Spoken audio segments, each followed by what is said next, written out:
നമസ്കാരം. Live at 6 തുടങ്ങുന്നു. ആദ്യം പ്രധാന തലക്കെട്ടുകൾ. ഡൽഹി മദ്യനയ അഴിമതി കേസിൽ അരവിന്ദ് കെജ്രിവാളിന് ആശ്വാസം. ഇടക്കാല ജാമ്യം അനുവദിച്ച സുപ്രീം കോടതി. ജാമ്യം ജൂൺ 1 വരെ. തെരഞ്ഞെടുപ്പ് പ്രചാരണത്തിൽ പങ്കെടുക്കാം. സ്വാഗതം ചെയ്ത് ഇന്ത്യ മുന്നണി നേതാക്കൾ. കോൺഗ്രസിനെ വെട്ടിലാക്കി മണിശങ്കർ അയ്യരുടെ പാക് പരാമർശം. പാകിസ്ഥാനെ ബഹുമാനിച്ചില്ലെങ്കിൽ ആണവായുധം പ്രയോഗിക്കുമെന്ന് അയ്യർ. പരാമർശം തള്ളി കോൺഗ്രസ്, ആയുധമാക്കി ബിജെപി. പഴയ വീഡിയോ എന്ന വിശദീകരണവുമായി മണിശങ്കർ.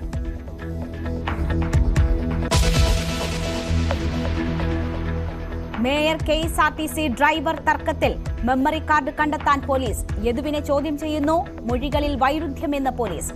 കണ്ടക്ടറെയും സ്റ്റേഷൻ മാസ്റ്ററെയും ചോദ്യം ചെയ്തു.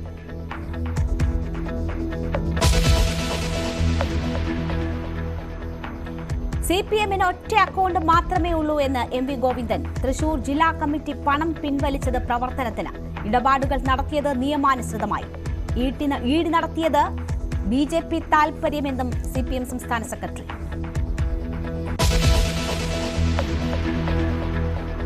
കൊടും ചൂടിന് ആശ്വാസമാകുന്നു. മഴയ്ക്ക് സാധ്യത. 6 ജില്ലകളിൽ മുന്നറിയിപ്പ്. തിരുവനന്തപുരത്ത് താപനില ഉയരുമെന്ന് കാലാവസ്ഥാ കേന്ദ്രം.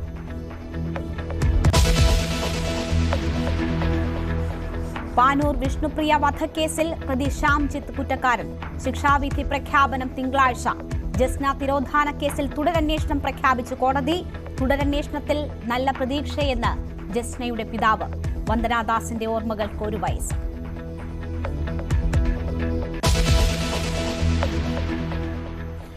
വാർത്തകളിലേക്ക് വിശദമായി. ഡൽഹി മദ്യനയ അഴിമതി കേസിൽ ഡൽഹി മുഖ്യമന്ത്രി അരവിന്ദ് കെജ്രിവാളിന് ഇടക്കാല ജാമ്യം. ജൂൺ 1 വരെ സുപ്രീം കോടതി ജാമ്യം അനുവദിച്ചു. ജസ്റ്റിസുമാരായ സഞ്ജീവ് ഖന്ന, ദീപാങ്കർ ദത്ത എന്നിവരുടെ ബെഞ്ചാണ് ജാമ്യം നൽകിയത്. EDയുടെ ശക്തമായ എതിർപ്പ് വകവയ്ക്കാതെ ഇടക്കാല ജാമ്യം അനുവദിക്കുകയായിരുന്നു കോടതി. വിവരങ്ങളുമായി രഞ്ജിത്ത് രാമചന്ദ്രൻ ന്യൂസ് ഡെസ്കിൽ നിന്ന് ചേരുകയാണ്. രഞ്ജിത്ത്, EDയുടെ വാദങ്ങൾ അംഗീകരിച്ചില്ല കോടതി. തെരഞ്ഞെടുപ്പ് പ്രചരണത്തിൽ ഉൾപ്പെടെ പങ്കെടുക്കാൻ കഴിയുന്ന തരത്തിൽ ജാമ്യം ലഭിച്ചിരിക്കുന്നു അരവിന്ദ് കെജ്രിവാളിന്. എത്രമാത്രം പ്രതീക്ഷ നൽകുന്നു ഇന്ത്യ മുന്നണിക്ക് കെജ്രിവാളിന്റെ ജാമ്യം? തീർച്ചയായും മെയ് 25-നാണ് ഡൽഹിയിൽ വോട്ടെടുപ്പ് നടക്കുന്നത് രേണുക. ഇതുമായി ബന്ധപ്പെട്ട ഈ ഘട്ടത്തിൽ കെജ്രിവാളിന് ഇടക്കാല ജാമ്യം ലഭിക്കുക എന്ന് പറയുന്നത് ഇന്ത്യ മുന്നണിക്ക് ഒപ്പം ആം ആദ്മി പാർട്ടിക്ക് വലിയ ഊർജ്ജമാണ് നൽകുന്നത്. അതിൻ്റെ പ്രതിഫലനം ഡൽഹിയിലെ തെരുവുകളിലുടനീളം ഇന്ന് കാണുന്നുണ്ട്. ഈ വിവരം അറിഞ്ഞ സമയം മുതൽ വലിയ ആഹ്ലാദപ്രകടനത്തിലാണ് ആം ആദ്മി പ്രവർത്തകർ എന്നുള്ളതാണ്. ഇപ്പോൾ അല്പസമയത്തിനകം തിഹാർ ജയിലിൽ നിന്ന് അരവിന്ദ് കെജ്രിവാൾ പുറത്തിറങ്ങുമെന്നാണ് നമുക്ക് ലഭിക്കുന്ന വിവരം. അരവിന്ദ് കെജ്രിവാളിൻ്റെ ഭാര്യ സുനിത അടക്കമുള്ളവർ ഇപ്പോൾ തിഹാർ ജയിലിലേക്ക്, മകളും അടക്കമുള്ളവർ ഇപ്പോൾ തിഹാർ ജയിലിലേക്ക് തിരിച്ചിട്ടുണ്ട്. അവർ ഏതാനും നിമിഷങ്ങൾക്കകം അവിടെ എത്തും. പ്രവർത്തകരുടെ വലിയ സാന്നിധ്യം ആം ആദ്മി പാർട്ടി ഓഫീസിലും ഒപ്പം തിഹാർ ജയിലിന് സമീപവും മറ്റും. ലഡു വിതരണം നടത്തിയും മുദ്രാവാക്യം വിളിച്ചും വോട്ടിലൂടെ ജനം ഇതിന് മറുപടി നൽകുമെന്ന അടക്കമുള്ള മുദ്രാവാക്യം വിളിച്ചും മറ്റും വലിയ ആഹ്ലാദ പ്രകടനത്തിലാണ് അവിടെ ആം ആദ്മി പ്രവർത്തകർ ഉള്ളത് എന്നുള്ളതാണ്. നമുക്കറിയാം ജൂൺ 1 വരെ കെജ്രിവാളിന് ജൂൺ 1 വരെയാണ് ജാമ്യം അനുവദിച്ചിരിക്കുന്നത്. ജാമ്യവുമായി ബന്ധപ്പെട്ട വലിയ വാദപ്രതിവാദങ്ങൾ ഇന്ന് കോടതിയിൽ നടന്നിരുന്നു. ജാമ്യം റദ്ദാക്കണം, ജാമ്യം നൽകാൻ പാടില്ല എന്നതിൽ ED ഉറച്ചു നിന്നു. പക്ഷേ കോടതി അത് കൃത്യമായി തന്നെ ഇടക്കാല ജാമ്യം അനുവദിക്കണം. കാരണം ഡൽഹി മുഖ്യമന്ത്രിയെ ഒരു സ്ഥിരം കുറ്റവാളിയായി കാണാൻ സാധിക്കില്ല എന്ന പരാമർശമാണ് കോടതിയുടെ ഭാഗത്തു നിന്ന് ഉണ്ടായത്. ഒപ്പം ഇതൊരു പ്രത്യേക തരത്തിലുള്ള കേസാണ്, അസാധാരണമായ കേസാണ് എന്ന് നിരീക്ഷിച്ചു. പക്ഷേ കർശനമായ ചില വ്യവസ്ഥകൾ ഇതുമായി ബന്ധപ്പെട്ട് കോടതി ചേർത്ത് വെച്ചിട്ടുണ്ട്. അതിലൊന്ന്, ഈ കേസുമായി ബന്ധപ്പെട്ട് യാതൊരു പരാമർശവും ഈ തെരഞ്ഞെടുപ്പ് പ്രചാരണ റാലികളിലോ അല്ലെങ്കിൽ യോഗങ്ങളിലോ മറ്റു പങ്കെടുക്കുമ്പോൾ കെജ്രിവാൾ നടത്താൻ ആകില്ല എന്നുള്ളതാണ്. ഈ കേസിലെ സാക്ഷികളുമായി ബന്ധപ്പെട്ട് യാതൊരു കൂടിയാലോചനകളോ അല്ലെങ്കിൽ അവരെ കാണാനോ സ്വാധീനിക്കാനോ ശ്രമിക്കരുത് എന്ന് വളരെ കൃത്യമായി തന്നെ കോടതി പറഞ്ഞിട്ടുണ്ട്. മറ്റൊന്ന്, മുഖ്യമന്ത്രി എന്ന നിലയിലുള്ള യാതൊരു ചുമതലകളും അരവിന്ദ് കെജ്രിവാളിന് വഹിക്കാൻ സാധിക്കില്ല. ഈ CMO ഓഫീസിൽ, ചീഫ് മിനിസ്റ്റർ ഓഫീസിൽ അല്ലെങ്കിൽ സെക്രട്ടേറിയറ്റിലോ കെജ്രിവാളിന് കടക്കാനാവില്ല എന്നുള്ള നിർദ്ദേശവും കോടതിയുടെ ഭാഗത്ത് നിന്ന് ഉണ്ടായിട്ടുണ്ട്. നേരത്തെ അരവിന്ദ് കെജ്രിവാളിൻ്റെ അഭിഭാഷകൻ മനു അഭിഷേക് സിംഗ്വി പറഞ്ഞിരുന്നത് യാതൊരു വിധത്തിലുള്ള നിബന്ധനകളും ഇല്ലാതെയാണ് ജാമ്യം എന്നായിരുന്നു. പക്ഷേ പിന്നീട് ഇതുമായി ബന്ധപ്പെട്ട വിധി പകർപ്പ് പുറത്തു വന്നതോടുകൂടിയാണ് നിബന്ധനകൾ വെച്ചുകൊണ്ടാണ് ജാമ്യം അനുവദിച്ചിരിക്കുന്നത് എന്നുള്ളതാണ്. കെജ്രിവാളിൻ്റെ ആവശ്യമായി ഉന്നയിച്ച ഉന്നയിച്ചിരുന്ന വളരെ പ്രധാനപ്പെട്ട കാര്യം തെരഞ്ഞെടുപ്പ് കഴിയും വരെ ജാമ്യം അനുവദിക്കണം എന്നുള്ളതായിരുന്നു. പക്ഷേ അത് കോടതി അനുവദിച്ചില്ല. 1-ാം തീയതി മാത്രം വരെയാണ് ജാമ്യം. 2-ാം തീയതി തിരിച്ച് ജയിലിലേക്ക് പോകേണ്ടി വരും എന്നുള്ളതാണ്. ഏതായാലും ഇന്ത്യ മുന്നണിയുടെ നേതാക്കൾ വലിയ തോതിൽ ഈ വിഷയം ആഘോഷിക്കുന്ന പശ്ചാത്തലം ഫലപ്രഖ്യാപന സമയത്ത് കെജ്രിവാൾ തിരികെ ജയിലിലേക്ക് എത്തേണ്ടുന്ന സാഹചര്യമുണ്ടെങ്കിൽ പോലും ഇനി നടക്കാനിരിക്കുന്ന സുപ്രധാനമായ തെരഞ്ഞെടുപ്പ് പ്രചാരണത്തിൽ ഉൾപ്പെടെ കെജ്രിവാളിന് പങ്കെടുക്കാൻ കഴിയുന്ന ഒരു സാഹചര്യം ഒരുങ്ങുകയാണ്. രഞ്ജിത്ത്, വലിയ ആഹ്ലാദത്തിൽ ആം ആദ്മി പ്രവർത്തകർ ഡൽഹിയിൽ പ്രകടനങ്ങളും മറ്റും നടത്തുന്നു എന്ന വിവരമാണ് നമുക്ക് ലഭിക്കുന്നത്. സത്യം ജയിക്കുമെങ്കിൽ കെജ്രിവാൾ ജയിക്കും എന്ന ആത്മവിശ്വാസം അവർ പ്രകടിപ്പിക്കുന്നു. മുഖ്യമന്ത്രി സ്ഥാനത്ത് നിന്ന് ഒഴിയാതെ പോലും ആണ് ജയിലിൽ കെജ്രിവാൾ തുടർന്നത്. ഇതൊരു വിജയം, കേന്ദ്ര സർക്കാരുമായി ഉള്ള ഏറ്റുമുട്ടലിൽ ഉള്ള വിജയം എന്ന നിലയ്ക്ക് തന്നെയാണോ ആം ആദ്മി പാർട്ടി ആഘോഷമാക്കുന്നത്? അതിൽ പങ്കുചേരുകയാണോ ഇന്ത്യ മുന്നണിയിലെ എല്ലാ പാർട്ടികളും? തീർച്ചയായും മമതാ ബാനർജി അടക്കം ഈ വിഷയത്തിൽ ശക്തമായ പ്രതികരണവുമായി രംഗത്ത് വന്നു കഴിഞ്ഞു രേണുക. അതായത് കോൺഗ്രസ് പറയുന്നത് ജനാധിപത്യത്തിന്റെ വിജയമാണ് എന്നുള്ളതാണ്. ആം ആദ്മി പ്രവർത്തകർ പറയുന്നത് വോട്ടിലൂടെ ഇതിന് വളരെ കൃത്യമായി തന്നെ ജനം മറുപടി കൊടുക്കും എന്നുള്ളതാണ്. നമുക്കറിയാം മെയ് 25-ന് ഡൽഹിയിലും ഒപ്പം ജൂൺ 1-ന് പഞ്ചാബിലും ആം ആദ്മിയുടെ ശക്തിയുള്ള ഈ 2 സംസ്ഥാനങ്ങൾ തെരഞ്ഞെടുപ്പ് നടക്കുന്നതിന് പശ്ചാത്തലമുണ്ട്. ഇവിടെ 2ഇടത്തും കെജ്രിവാളിന്റെ അസാന്നിധ്യം വലിയ തോതിൽ ആഘോഷിക്കാനുള്ള ശ്രമത്തിലായിരുന്നു BJP എന്നുള്ളതാണ്. പക്ഷേ അതിനെ BJP-യുടെ ആ പ്രതീക്ഷ തെറ്റിച്ചുകൊണ്ടാണ് ഇപ്പോൾ ജാമ്യത്തിലെ കാര്യങ്ങൾ എത്തിയത് എന്നുള്ളതും ഇതിനോട് ചേർത്ത് വായിക്കണം. സുനിത കെജ്രിവാളാണ് ഇതുമായി ബന്ധപ്പെട്ട പ്രചരണ രംഗത്ത് കെജ്രിവാളിന്റെ അസാന്നിധ്യത്തിൽ ഉണ്ടായിരുന്നത്. അതിഷിയെ പോലെയുള്ള കേന്ദ്ര സർക്കാർ, ഈ ഡൽഹി സർക്കാരിലെ മന്ത്രിമാർ ശക്തമായി തന്നെ ഈ വിഷയത്തിൽ പ്രതികരിച്ചുകൊണ്ട് പ്രചരണ രംഗത്ത് ആവേശമായി പലതരത്തിലും പ്രവർത്തകരെ നയിച്ചിരുന്നു. കേരളമടക്കമുള്ള എല്ലാ സംസ്ഥാനങ്ങളിൽ നിന്നുമുള്ള ആം ആദ്മി പ്രവർത്തകർ കഴിഞ്ഞ കുറേ ദിവസമായി ഡൽഹിയിൽ ക്യാമ്പ് ചെയ്ത് പ്രചാരണത്തിന് ഭാഗമാകുന്ന പശ്ചാത്തലം കൂടിയുണ്ട്. ഇവരൊക്കെ വലിയ തോതിൽ ആവേശത്തിലാണ് എന്നുള്ളതാണ്. കാരണം BJP-ക്ക് ഈ വേളയിൽ ലഭിച്ച വലിയൊരു തിരിച്ചടിയായി, BJP സർക്കാരിന് ലഭിച്ച ഒരു വലിയ തിരിച്ചടിയായി ഇതിനെ ആഘോഷിക്കുന്നുണ്ട്. നമുക്കിനിയുള്ള പ്രധാനപ്പെട്ട കാര്യം, ഈ വരും ദിവസങ്ങളിൽ ഇന്ത്യ മുന്നണി വലിയ റാലികൾ ഒരുപക്ഷെ ഇനി തെരഞ്ഞെടുപ്പ് അടക്കമുള്ള സംസ്ഥാനങ്ങളിൽ നടത്തിയേക്കാം എന്നുള്ളതാണ്. ഈ റാലികളിൽ കെജ്രിവാളിന്റെ സാന്നിധ്യം സ്വാഭാവികമായും ആഘോഷിക്കപ്പെടും എന്നുള്ളതാണ്. സർക്കാരിന്റെ മുഖത്തേറ്റ അടി, BJP സർക്കാരിന്റെ മുഖത്തേറ്റ അടി എന്നാണ് ആം ആദ്മി പാർട്ടി ഇതിനെ വിശേഷിപ്പിക്കുന്നത് എന്നുള്ളതാണ്. അങ്ങനെ ED-യുടെ വാദങ്ങൾ തള്ളിക്കൊണ്ട് ED-യുടെ ശ്രദ്ധേയമായ കോടതി നിരീക്ഷണം എന്ന് പറയുന്നത്, നമുക്കറിയാം ഏതാണ്ട് 1.5 വർഷം ഇതുമായി ബന്ധപ്പെട്ട് 1.5 വർഷത്തിന് ശേഷമാണ് ED കെജ്രിവാളിനെ കേസ് രജിസ്റ്റർ ചെയ്ത് 1.5 വർഷത്തിന് ശേഷമാണ് ED കെജ്രിവാളിനെ അറസ്റ്റ് ചെയ്യുന്നത്. ഈ 1.5 വർഷത്തെ കാലതാമസം എന്തിന് എന്ന വളരെ നിർണായകമായ ഒരു ചോദ്യം കോടതി ചോദിച്ചിരുന്നു ED-യോട്.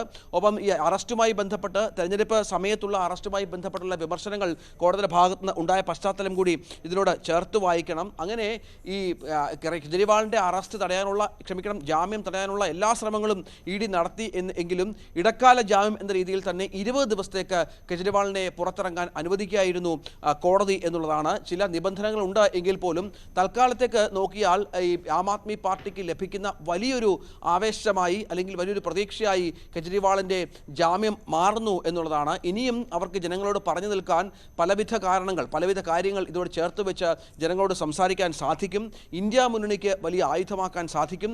ഈ ഡൽഹിയിലെ 7 സീറ്റുകളിൽ ശക്തമായ പോരാട്ടം കോൺഗ്രസും ആം ആദ്മിയും ചേർന്ന് നടത്തുന്നുണ്ട് BJP-ക്കെതിരെ. നമുക്കറിയാം കഴിഞ്ഞ തെരഞ്ഞെടുപ്പിൽ 7 സീറ്റുകളിലും വിജയിച്ചത് BJP-ആണ്. പക്ഷേ ഇത്തവണ ആ നേട്ടം നിലനിർത്താനാകുമോ എന്നുള്ളത് പുതിയ സംഭവവികാസങ്ങളുടെ പശ്ചാത്തലത്തിൽ നമുക്ക് ചേർത്ത് വായിക്കേണ്ടി വരും രേണുക.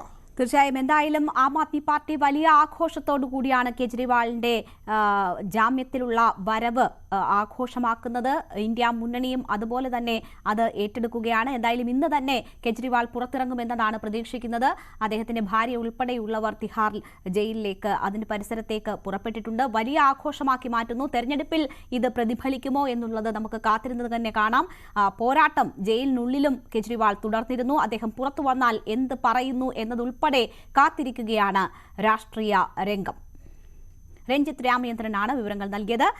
ഡൽഹി മുഖ്യമന്ത്രി അരവിന്ദ് കെജ്രിവാളിന്റെ ജാമ്യത്തിൽ പ്രതികരണവുമായി CPM രംഗത്ത്. കെജ്രിവാളിന് ജാമ്യം ലഭിച്ചത് ED-ക്കേറ്റ തിരിച്ചടിയാണെന്ന് MV ഗോവിന്ദൻ പറഞ്ഞു. കെജ്രിവാളിന് സുപ്രീം കോടതി ജാമ്യം അനുവദിച്ചിരിക്കുകയാണ്. ED-ക്കേറ്റ ഏറ്റവും കടുത്ത ഒരു തിരിച്ചടിയാണ് യഥാർത്ഥത്തിൽ. അതുവഴി ലോകം ഈ വിധിയുടെ ഭാഗമായിട്ട് മനസ്സിലാക്കുന്നത്. സ്വാഭാവികമായ ഒരു വിധിയായിട്ടാണ് ഞാനതിനെ കാണുന്നത്. ഇന്ത്യ മുന്നണിക്ക് ആവേശം പകരുന്നതാണ് കെജ്രിവാളിന് ലഭിച്ച ജാമ്യമെന്ന് PK കുഞ്ഞാലിക്കുട്ടി. കെജ്രിവാളിനെ അറസ്റ്റ് ചെയ്യാനുള്ള തീരുമാനം BJPയെ തിരിഞ്ഞുകുത്തി. കെജ്രിവാളിനോട് ചെയ്തത് ക്രൂരതയാണ്. കെജ്രിവാൾ അഴിമതിക്കാരനാണെന്ന് ജനങ്ങൾക്ക് അഭിപ്രായമില്ല. തോൽവി ഭയന്നാണ് BJP വർഗീയത വിളിച്ചു പറയുന്നതെന്നും കുഞ്ഞാലിക്കുട്ടി പറഞ്ഞു. ഈ തെരഞ്ഞെടുപ്പിൻ്റെ ഇടയിൽ സംഭവിച്ച കേജ്രിവാളിന് ഫ്രീയായ ഈ സംഭവം, ജാമ്യം കിട്ടിയ സംഭവം ഇന്ത്യ മുന്നണിയുടെ സാധ്യത വർദ്ധിപ്പിക്കും. മാത്രമല്ല, ഇന്ത്യൻ നീതിപീഠം, ആ നീതിപീഠമാണ് അവസാനത്തെ ആശ്രയം എന്ന കാര്യത്തിനൊന്നുകൂടി ഊന്നൽ വരികയാണ്. കാരണം മറ്റെവിടെ പോകാനാ നീതിക്ക്? കെജ്രിവാളിനോട് ചെയ്തത് വളരെ ക്രൂരമായി പോയി എന്നുള്ളത് എല്ലാവരും വിലയിരുത്തിയതാണ്. ഒരുപക്ഷെ നിഷ്പക്ഷമായി പറഞ്ഞാൽ മുഴുവൻ ലോകവും വിലയിരുത്തി. കെജ്രിവാളിന്റെ ജാമ്യം ഇന്ത്യ മുന്നണിക്കാകെ ആവേശം തീർക്കുമ്പോൾ കോൺഗ്രസിന് തിരിച്ചടിയായിരിക്കുകയാണ് മണിശങ്കർ അയ്യരുടെ പാക് പരാമർശം. ഈ പരാമർശം ആയുധമാക്കി BJPയും രംഗത്ത്. പാകിസ്ഥാനെ ബഹുമാനിക്കണമെന്നും അല്ലെങ്കിൽ അവർ ആണവായുധം പ്രയോഗിക്കുമെന്ന പ്രസ്താവനയാണ് വിവാദമായത്. കോൺഗ്രസിന്റെ പാകിസ്ഥാൻ പ്രേമം അവസാനിക്കില്ലെന്നായിരുന്നു BJPയുടെ വിമർശനം. കോൺഗ്രസ് നേതാക്കൾ ഇന്ത്യയിലാണ് കഴിയുന്നതെങ്കിലും അവരുടെ ഹൃദയം പാകിസ്ഥാനിലാണെന്ന് കേന്ദ്രമന്ത്രി അനുരാഗ് സിംഗ് ഠാക്കൂർ വിമർശിച്ചു. തോൽവി ഉറപ്പായതോടെ കോൺഗ്രസ് ഉലഞ്ഞിരിക്കുകയാണെന്ന് UP ഉപമുഖ്യമന്ത്രി കേശവ് പ്രസാദ് മൗര്യ കുറ്റപ്പെടുത്തി. എന്നാൽ മണിശങ്കർ അയ്യരുടെ പ്രസ്താവനയിൽ നിന്ന് അകലം പാലിക്കുകയാണ് കോൺഗ്രസ്. മണിശങ്കർ അയ്യരുടേത് വ്യക്തിപരമായ അഭിപ്രായം മാത്രമെന്ന് കോൺഗ്രസ് പ്രതികരിച്ചു. പഴയ വീഡിയോ ആണെന്നും BJPയുടെ തെരഞ്ഞെടുപ്പ് പ്രചാരണം പാളിയപ്പോൾ തന്നെ കരുവാക്കുകയാണെന്നുമായിരുന്നു മണിശങ്കർ അയ്യരുടെ പ്രതികരണം. മേയർ KSRTC ഡ്രൈവർ തർക്കത്തിൽ കണ്ടക്ടർ സുബിനെ പോലീസ് ചോദ്യം ചെയ്തു. കണ്ടക്ടർ CCTV പരിശോധിക്കുന്ന ദൃശ്യങ്ങൾ കണ്ടതിനാലായിരുന്നു ചോദ്യം ചെയ്യൽ. CCTVയിൽ നോക്കുക മാത്രമാണ് ചെയ്തതെന്ന് സുബിൻ മൊഴി നൽകി. ഡ്രൈവർ യദുവിനെ കമ്മീഷണർ ഓഫീസിൽ എത്തിച്ച് ചോദ്യം ചെയ്യുകയാണ്. കസ്റ്റഡിയിലാണോ എന്ന് അറിയില്ലെന്ന് യദു പറഞ്ഞു.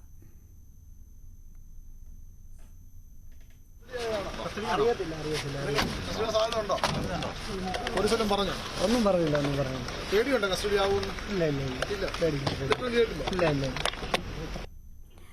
BB വിനോദുണ്ട് വാർത്തയുടെ വിശദാംശങ്ങളുമായി. വിനോദ്, കസ്റ്റഡിയിലാണോ ഇല്ലയോ എന്നറിയില്ല എന്നാണ് യദു പറഞ്ഞിരിക്കുന്നത്. ഈ മെമ്മറി കാർഡ് കാണാതായതുമായി ബന്ധപ്പെട്ടുള്ള ചോദ്യം ചെയ്യലിൽ യദു നൽകുന്ന വിവരങ്ങളിൽ വൈരുദ്ധ്യമുണ്ട് എന്ന തരത്തിലുള്ള വിവരങ്ങൾ വരുന്നു. എന്താണ് അന്വേഷണ സംഘത്തിന്റെ നീക്കം?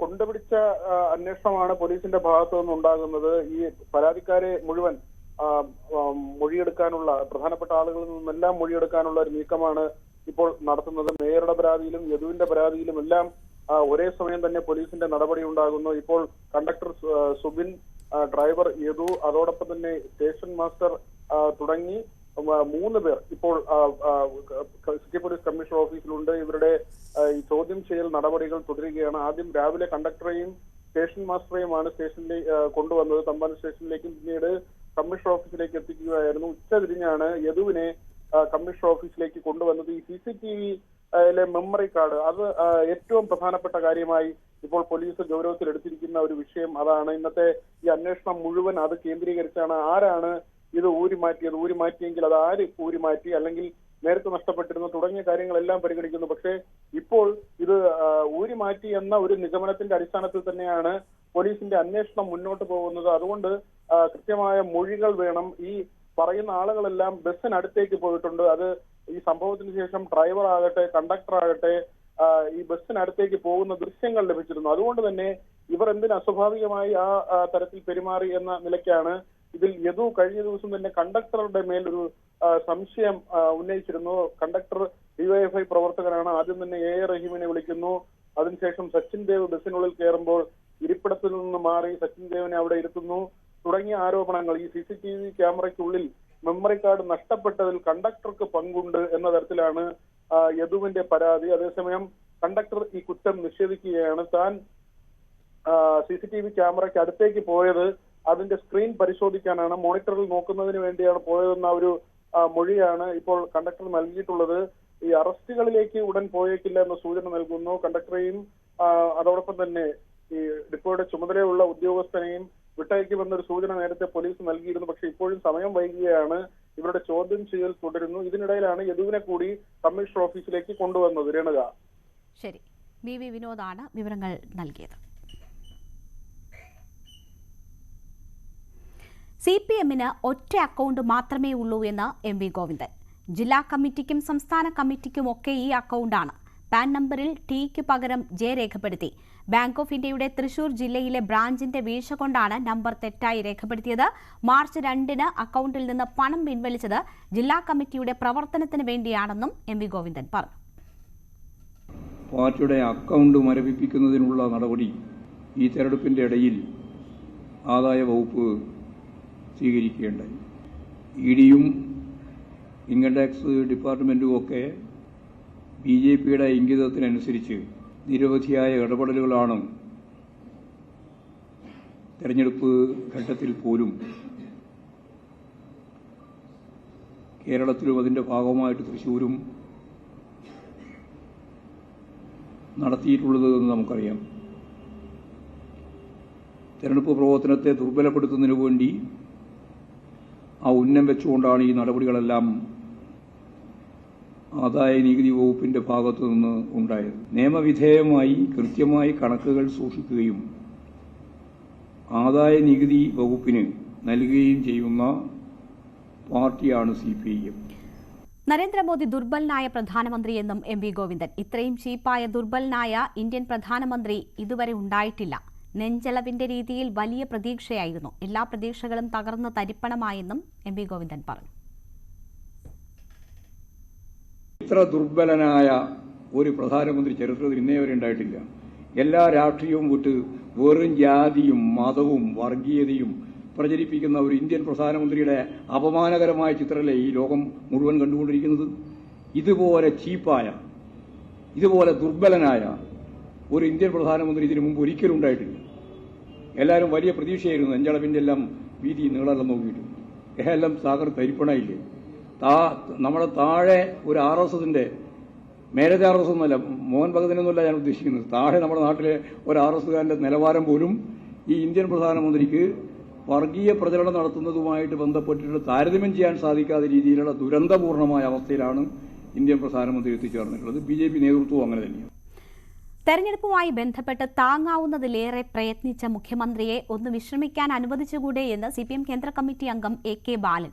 നവകേരള യാത്രയിൽ വിശ്രമമില്ലാതെ ജനലക്ഷങ്ങളുമായി സംവദിച്ച മുഖ്യമന്ത്രി ഒരു മാസക്കാലം തെരഞ്ഞെടുപ്പ് പ്രചാരണത്തിലും സജീവമായിരുന്നു. പ്രപഞ്ച സൃഷ്ടിക്കായി 6 ദിവസം പ്രയത്നിച്ച ദൈവം 7-ാം നാൾ വിശ്രമിച്ചു. ദൈവം പോലും വിശ്രമിച്ചെങ്കിൽ മുഖ്യമന്ത്രിക്ക് വിശ്രമം അനുവദിച്ചുകൂടെ എന്നായിരുന്നു വിദേശയാത്രയെക്കുറിച്ചുള്ള ചോദ്യത്തോട് AK ബാലന്റെ പ്രതികരണം.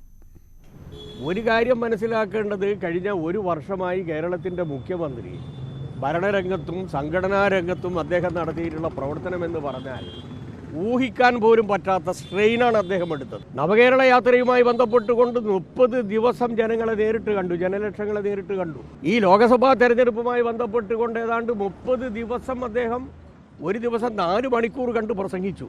താങ്ങാൻ പറ്റാവുന്നതിലപ്പുറം സ്ട്രെയിൻ എടുത്ത ഒരാൾ ഒന്ന് വിശ്രമിക്കുക, അതങ്ങ് അനുവദിച്ചു കൊടുക്കുന്നതിന് എന്താ നിങ്ങൾക്ക് ബുദ്ധിമുട്ട്? പ്രപഞ്ചമുണ്ടാക്കിയിട്ടുള്ള ദൈവം 6 ദിവസം പ്രപഞ്ചം ഉണ്ടാക്കി, ഒരു ദിവസം വിശ്രമിച്ചു. അതിനാണ് ഈ ഞായറാഴ്ച എന്ന് പറയുന്നത്. ആഴ്ചക്ക് ഒരു ദിവസം ദൈവം അടക്കം വിശ്രമിച്ചതാ. അതും നിങ്ങൾ സമ്മതിക്കില്ല എന്നാണ് ഈ പറയുന്നതിൻ്റെ അർത്ഥം. നവകേരള യാത്രയ്ക്കിടെ ആലപ്പുഴയിൽ കോൺഗ്രസ് പ്രവർത്തകരെ മർദ്ദിച്ചെന്ന കേസിൽ മുഖ്യമന്ത്രിയുടെ ഗൺമാനെയും സുരക്ഷാ ഉദ്യോഗസ്ഥനെയും പോലീസ് ചോദ്യം ചെയ്തു. ഗൺമാൻ അനിൽ കള്ളിയൂർ, സുരക്ഷാ ഉദ്യോഗസ്ഥൻ സന്ദീപ് എന്നിവരെയാണ് ചോദ്യം ചെയ്തത്. ശരണ്യ സ്നേഹജന്റെ റിപ്പോർട്ടിലേക്ക്. നവകേരള മാർച്ചുമായി ബന്ധപ്പെട്ട മുഖ്യമന്ത്രിയുടെ വാഹനം ആലപ്പുഴ ജനറൽ ആശുപത്രി ജംഗ്ഷൻ കടന്നു പോകുന്നതിനിടയിലാണ് KSU പ്രവർത്തകരായ അജയും ഒപ്പം തന്നെ തോമസും ഇവരെ മുഖ്യമന്ത്രിയുടെ വാഹനത്തിന് നേരെ പ്രതിഷേധമുയർത്തിയത്. പ്രതിഷേധ മുദ്രാവാക്യം ഉയർത്തിയ ഈ പ്രവർത്തകരെ അന്ന് അരൂർ എസ്റ്റേറ്റ് നേതൃത്വത്തിൽ കസ്റ്റഡിയിലേക്ക് മാറ്റുകയും ചെയ്തിരുന്നു. ആ റോഡ് സൈഡിൽ നിന്ന് ഈ 2 പ്രവർത്തകരെ പിന്നീട് പുറകെ വന്ന മുഖ്യമന്ത്രിയുടെ അകമ്പടിയായി വന്ന സുരക്ഷാ വാഹനത്തിൽ നിന്നുള്ള ഉദ്യോഗസ്ഥർ ഇറങ്ങിയാണ് മർദ്ദിച്ചത്. അന്ന് പോലീസിനടക്കം മർദ്ദനമേൽക്കുകയും ചെയ്തിരുന്നു. മാത്രമല്ല ലാത്തി കൊണ്ട് ഇവർ അടിച്ചത് പ്രോട്ടോകോളിന് വിരുദ്ധമാണ് എന്നുള്ളതും അന്ന് വലിയ രീതിയിൽ അത്തരത്തിൽ പ്രോട്ടോകോൾ വിരുദ്ധമായ നടപടിയാണെന്നുള്ള ആരോപണമൊക്കെ നിലനിൽക്കുകയാണ്. പിന്നീട് ഇതിനകത്ത് പോലീസ് കേസെടുക്കുന്നത്. കേസ് എടുക്കുന്ന ഘട്ടത്തിൽ പോലും ആദ്യഘട്ടത്തിൽ സൗത്ത് പോലീസിന് പരാതി നൽകിയെങ്കിലും ഈ ചെറുപ്പക്കാരുടെ പരാതിക്ക് മേൽ സൗത്ത് പോലീസ് നടപടിയെടുക്കാൻ തയ്യാറായില്ല. പിന്നീട് കോടതിയിൽ പോയി ആലപ്പുഴ കോടതിയെ സമീപിച്ച ശേഷമായിരുന്നു കേസെടുക്കാൻ കോടതി നിർദ്ദേശാനുസരണമാണ് അന്ന് കേസെടുത്തത്. ഈ കേസിനകത്ത് ഇവർ ഹാജരാകണമെന്ന് നൽകണമെന്ന് നോട്ടീസ് നൽകി 5 മാസത്തോളം പിന്നിടുമ്പോഴും കഴിഞ്ഞ ഡിസംബർ 23 എടുത്ത കേസിൽ ഈ മുഖ്യമന്ത്രിയുടെ ഗൺമാനോ ഒപ്പം തന്നെ സുരക്ഷാ ഉദ്യോഗസ്ഥനായ സന്ദീപോ ബാക്കി കണ്ടാൽ അറിയാവുന്ന 3 സുരക്ഷാ ഉദ്യോഗസ്ഥർ ഇവർ ഹാജരായി ഇല്ല എന്ന് മാത്രമല്ല പലതവണ ഇവർ ആലപ്പുഴയിൽ മുഖ്യമന്ത്രിയുടെ പരിപാടിയുമായി ബന്ധപ്പെട്ട് വന്നു പോവുകയും ചെയ്തു. ആ ഘട്ടത്തിൽ ഒന്നും തന്നെ പോലീസിന്റെ നടപടിക്രമങ്ങൾക്ക് വിധേയരാകാൻ ഈ ഉദ്യോഗസ്ഥർ തയ്യാറായിരുന്നില്ല. ആദ്യഘട്ടത്തിൽ നോട്ടീസ് തിരുവനന്തപുരത്ത് കൊണ്ട് എത്തിക്കേണ്ട ഗതികേട് ആലപ്പുഴയിലെ സൗത്ത് പോലീസിലുണ്ടായി. പിന്നീട് അത് ഡിസ്ട്രിക്ട് ക്രൈംബ്രാഞ്ചിലേക്ക് ഈ കേസ് മാറുകയും കഴിഞ്ഞ ദിവസം ചില കോടതി ആവശ്യങ്ങൾക്കായി ആലപ്പുഴയിൽ നിന്നും ക്രൈംബ്രാഞ്ച് ഡിവൈഎസ്പി അരുൺ തിരുവനന്തപുരത്ത് എത്തിയ ഘട്ടത്തിലാണ് അവിടെ നിന്ന് ഈ ഉദ്യോഗസ്ഥരെ കാണേണ്ട സാഹചര്യത്തിലേക്ക് വന്നത്. തീർച്ചയായും അത് മുഖ്യമന്ത്രിയുടെ ഗൺമാൻമാർ എന്നുള്ള പ്രിവിലേജ് അവർ ദുരുപയോഗം ചെയ്യുന്നു എന്ന് മാത്രമല്ല നിയമ നടപടികൾക്ക് വിധേയരാകാൻ തയ്യാറാവുകയും ചെയ്തില്ല. മാത്രമല്ല ഈ സംഭവം നടന്ന 5 മാസം പിന്നിടുമ്പോഴും ഈ കേസിൽ ഈ ഉദ്യോഗസ്ഥരുടെ അറസ്റ്റ് എപ്പോൾ രേഖപ്പെടുത്തുമെന്നതിനെ സംബന്ധിച്ച് ഒരു ഉറപ്പും പോലീസിന് നൽകാൻ കഴിയുന്നില്ല എന്നുള്ളതാണ്.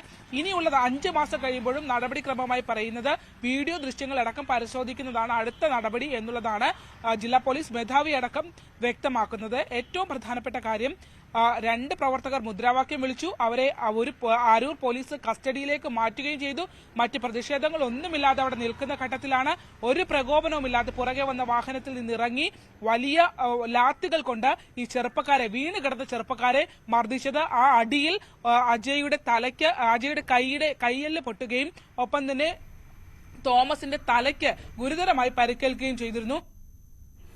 ശരണ്യ സ്നേഹജന്റെ റിപ്പോർട്ടാണ് കണ്ടത്. സംസ്ഥാനത്ത് കനത്ത ചൂടിന് ആശ്വാസമാകുന്ന പലയിടത്തും മഴയ്ക്ക് സാധ്യത പ്രവചിക്കുന്നു. വയനാട്ടിൽ ഇന്ന് യെല്ലോ അലർട്ടായിരുന്നു. കോട്ടയം, ഇടുക്കി, പാലക്കാട്, മലപ്പുറം, കോഴിക്കോട് ജില്ലകളിലും കാറ്റും മഴയും ഉണ്ടാകുമെന്നാണ് പ്രവചനം. നാളെ പത്തനംതിട്ട, ഇടുക്കി ജില്ലകളിൽ യെല്ലോ അലർട്ടാണ്. ഞായറാഴ്ച തിരുവനന്തപുരം, കൊല്ലം, പത്തനംതിട്ട, എറണാകുളം, ഇടുക്കി ജില്ലകളിലും യെല്ലോ അലർട്ട് പ്രഖ്യാപിച്ചിട്ടുണ്ട്. അതേസമയം കടുത്ത ചൂടിനെ തുടർന്ന് തിരുവനന്തപുരത്ത് ഇന്ന് യെല്ലോ അലർട്ടായിരുന്നു. ഉയർന്ന താപനില 36 ഡിഗ്രി സെൽഷ്യസ് വരെ ഉയർന്നേക്കാം എന്നതാണ് പ്രവചനം. എയർ ഇന്ത്യ എക്സ്പ്രസ് ജീവനക്കാരുടെ സമരം അവസാനിച്ചെങ്കിലും സർവീസുകൾ പൂർണ്ണമായും പുനഃസ്ഥാപിക്കാൻ ഒരു ദിവസം കൂടി എടുത്തേക്കും. കണ്ണൂരിൽ നിന്നുള്ള 5 സർവീസുകൾ റദ്ദാക്കി. കരിപ്പൂരിൽ നിന്നുള്ള ദമാം, മസ്കറ്റ് സർവീസുകൾ പുനരാരംഭിച്ചു. നാളത്തെ 2 എയർ ഇന്ത്യ എക്സ്പ്രസ് വിമാനങ്ങൾ കൂടി റദ്ദാക്കി. കൊച്ചിയിൽ നിന്നും പുലർച്ചെ 2:05 ഷാർജയിലേക്കും രാവിലെ 8 ബഹ്റിനിലേക്കുമുള്ള വിമാനങ്ങളാണ് റദ്ദാക്കിയത്. സമരം അവസാനിച്ചെങ്കിലും സർവീസുകൾ പൂർണ്ണമായ തോതിലേക്ക് എത്തിയിട്ടില്ല എന്നതാണ് ചുരുങ്ങിയ പക്ഷം കേരള സെക്ടറിലെങ്കിലും ഈ രീതിയിലുള്ളൊരു ബുദ്ധിമുട്ടുകൾ യാത്രക്കാർക്ക് അനുഭവപ്പെടുന്നുണ്ട്. ഇന്നും എയർ ഇന്ത്യ എക്സ്പ്രസിൻ്റെ സർവീസുകൾ റദ്ദ് ചെയ്യേണ്ടി വന്നിട്ടുണ്ട്. കണ്ണൂരിൽ നിന്ന് 5 സർവീസുകൾ ഇതുമൂലം ക്യാൻസൽ ചെയ്യേണ്ടി വന്നപ്പോൾ കൊച്ചിയിൽ നിന്ന് 2 സർവീസുകൾ റദ്ദ് ചെയ്യുന്നതായി അറിയിച്ചിട്ടുണ്ട്. നേരത്തെ സമരം ബാധിക്കാൻ സാഹചര്യമാണ് വീണ്ടും ബാധിക്കാനുള്ളൊരു സാഹചര്യമുണ്ട് എന്ന് നേരത്തെ തന്നെ എയറിൻ്റെ അധികൃതർ വ്യക്തമാക്കിയിരുന്നു. അതുകൊണ്ട് തന്നെ യാത്രക്കാരോട് വിമാനങ്ങൾ പുറപ്പെടുന്നുണ്ടോ ഇല്ലയോ എന്നത് കൃത്യമായി അവർ സൈറ്റുകളിൽ നോക്കിയിട്ട് മാത്രം വിമാനത്താവളങ്ങളിലേക്ക് എത്തുക, എയർപോർട്ടിലേക്ക് എത്തുക എന്നൊരു നിർദ്ദേശം നൽകിയിരുന്നു. അതുകൊണ്ട് തന്നെ യാത്രക്കാർ ഇവിടേക്ക് എത്തുന്നത് താരതമ്യേന കുറവായിരുന്നു. കാരണം ക്യാൻസൽ ചെയ്യുന്നത് തന്നെ എല്ലാവരും തന്നെ അറിയിച്ചിരുന്നൊരു സാഹചര്യമാണ്. അതുകൊണ്ട് വലിയ ബഹളങ്ങളിലേക്ക് നീങ്ങിയില്ല. പക്ഷേ ഈ സമരം അവസാനിച്ചിട്ടും ഈ ബുദ്ധിമുട്ടുകൾ തുടരുന്നു എന്നതാണ്. യാത്രക്കാരുടെ ഒരു പുനരേകീകരണം ഇക്കാര്യത്തിൽ ഒരു വൈകിയാണ് നടക്കുന്നത് എന്നതുകൊണ്ടാണ് ഈ സമരം കഴിഞ്ഞുള്ള തൊട്ടടുത്ത ദിവസങ്ങളിലെ സർവീസിനെ ഇതിനെ ബാധിക്കാൻ ഇടയായതെന്നാണ് നൽകുന്നൊരു വിശദീകരണം. വരും മണിക്കൂറുകൾ കൃത്യമായ രീതിയിലേക്ക് സർവീസുകൾ ഉണ്ടാകുമെന്ന് തന്നെയാണ് അറിയിച്ചിട്ടുള്ളത്. കൊച്ചിയിൽ നിന്ന് പുറപ്പെടുന്ന സർവീസുകളെല്ലാം തന്നെ ഷെഡ്യൂൾഡ് എന്നാണ്. ഉച്ചയ്ക്ക് ശേഷമുള്ളതെല്ലാം ഷെഡ്യൂൾഡ് ചെയ്തതായിട്ടാണ് മനസ്സിലാക്കുന്നത്. എന്തായാലും ഈ സമരം അത് വല്ലാത്ത രീതിയിൽ യാത്രക്കാരെ വലച്ചിരുന്നു. പ്രത്യേകിച്ച് ഗൾഫ് മേഖലയിലുള്ള മലയാളികൾക്ക് തീരാ ദുരിതം തന്നെയാണ് കഴിഞ്ഞ ദിവസങ്ങൾ സമ്മാനിച്ചത്. ഈ സമരം തീരുന്ന മുറയ്ക്ക് ആ ദിവസങ്ങളിൽ പോകാൻ കഴിയാത്ത യാത്രക്കാർക്ക് ടിക്കറ്റുകൾ പുനഃക്രമീകരിച്ചുകൊണ്ട് അടുത്ത ദിവസങ്ങളിൽ നൽകുമെന്ന് പറഞ്ഞിരുന്നു. പക്ഷേ സമരം ഒരു ദിവസം കൂടി നീണ്ടുപോയത് വലിയ ബുദ്ധിമുട്ടുകൾക്ക് വഴിതെളിച്ചിട്ടുണ്ട്. ഇനിയുള്ള ദിവസങ്ങളിൽ അങ്ങനെ പുനഃക്രമീകരിച്ച ടിക്കറ്റുകൾക്ക് ഒരു മുൻഗണനയും ലഭിക്കുമെന്നാണ് ഇതിൽ ബുക്ക് ചെയ്ത യാത്രക്കാരുടെ ഒരു പ്രതീക്ഷയുള്ളത്. എന്തായാലും സമരം അവസാനിച്ചിരിക്കുന്നു. വരും മണിക്കൂറുകളിൽ സർവീസുകൾ പഴയ രീതിയിലേക്ക് എത്തുമെന്നാണ് പ്രതീക്ഷ. പാനൂർ വിഷ്ണുപ്രിയ വധക്കേസിൽ പ്രതി ശ്യാംജിത്ത് കുറ്റക്കാരനെന്ന് കോടതി കണ്ടെത്തി. ആ വാർത്തയിലേക്ക് എത്താം ഇടവേളയ്ക്ക് ശേഷം.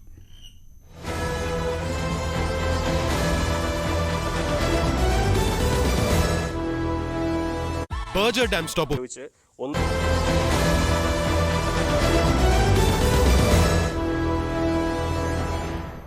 വാർത്തകൾ തുടരുന്നു. പാനൂർ വിഷ്ണുപ്രിയ വധക്കേസിൽ പ്രതി ശ്യാംജിത്ത് കുറ്റക്കാരൻ. തലശ്ശേരി അഡീഷണൽ ജില്ലാ സെഷൻസ് കോടതിയുടേതാണ് വിധി.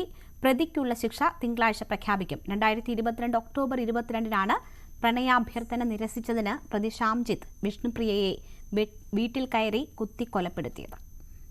ശാസ്ത്രീയ തെളിവുകളും അതുപോലെ തന്നെ സാക്ഷിമൊഴികളും അടിസ്ഥാനപ്പെടുത്തിയാണ് ഇത്തരമൊരു കേസിൽ ഇപ്പോൾ കോടതി വിധി പറഞ്ഞിട്ടുള്ളത്. ആ വിധിയിൽ വളരെയധികം സന്തോഷമുണ്ട്. പോലീസിന്റെ അന്വേഷണത്തിൽ പ്രത്യേകം സന്തോഷം രേഖപ്പെടുത്തുകയാണ്.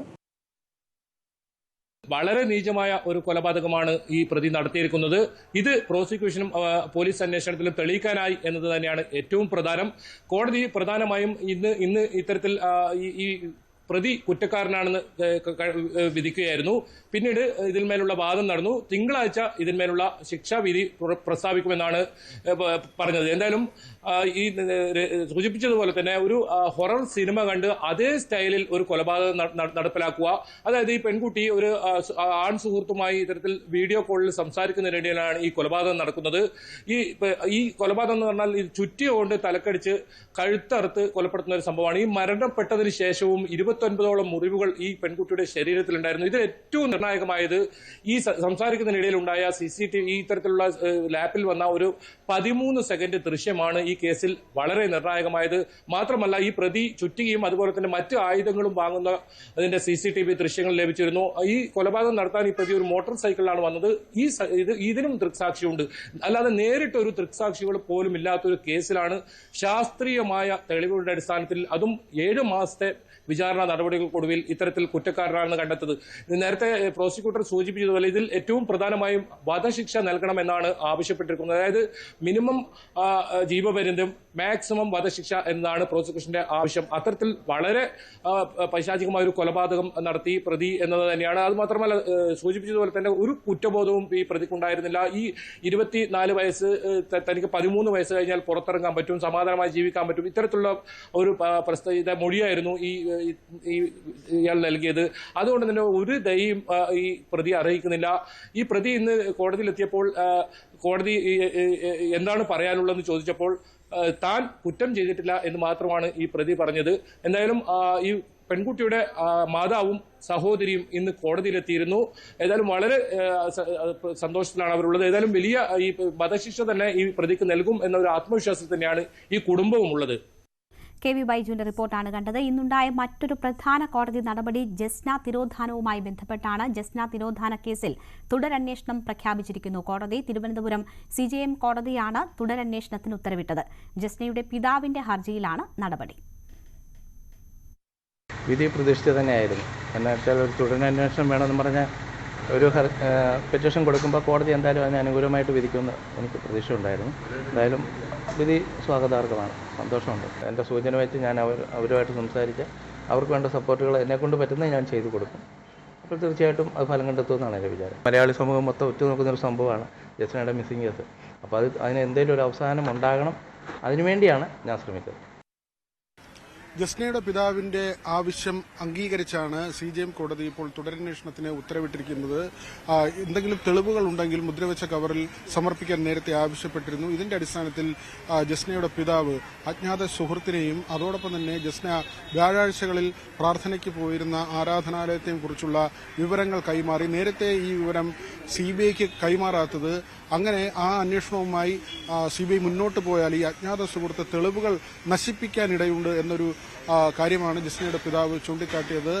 ഈ തെളിവുകൾ പരിശോധിക്കുകയും കേസ് ഡയറി ജഡ്ജി വിളിച്ചു വരുത്തുകയും ചെയ്തിരുന്നു. ഇതുവരെയുള്ള അന്വേഷണം പുരോഗതി അല്ലെങ്കിൽ അന്വേഷണം ക്ലോഷർ റിപ്പോർട്ട് നൽകുമ്പോൾ എന്തൊക്കെ ഫൈൻഡിംഗ് ആണ് ഉള്ളത് എന്ന കാര്യം കോടതി പരിശോധിച്ചു. ഈ തെളിവുകളുമായി കണക്ട് ചെയ്യുന്ന കാര്യങ്ങൾ ഇല്ല എന്ന് കണ്ടെത്തിയതിന്റെ അടിസ്ഥാനത്തിലാണ് ഇപ്പോൾ തുടരന്വേഷണത്തിന് ഉത്തരവിട്ടിരിക്കുന്നത്.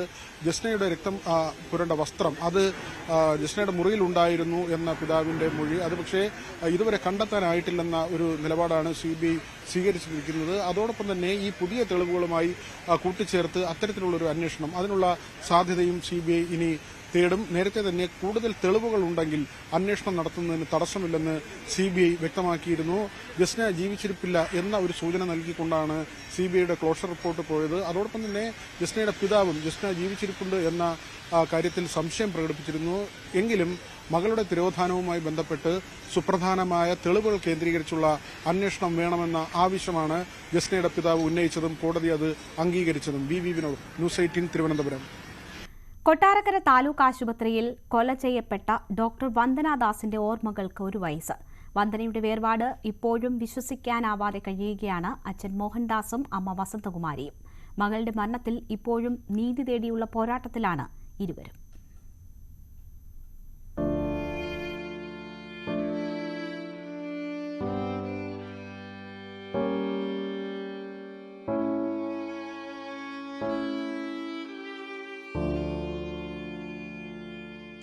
മോള് പ്രാർത്ഥിച്ചത് മോൾക്ക് വേണ്ടിയല്ല, എൻ്റെ അച്ഛനും അമ്മനും രക്ഷിക്കണമെന്നാണ് പറഞ്ഞത്. 1 വർഷത്തെ തീരാവേദന ഈ കണ്ണുനീരിലുണ്ട്. അത് ഈ ജന്മം തോരില്ലെന്ന് ഈ അച്ഛൻ പറയുന്നു.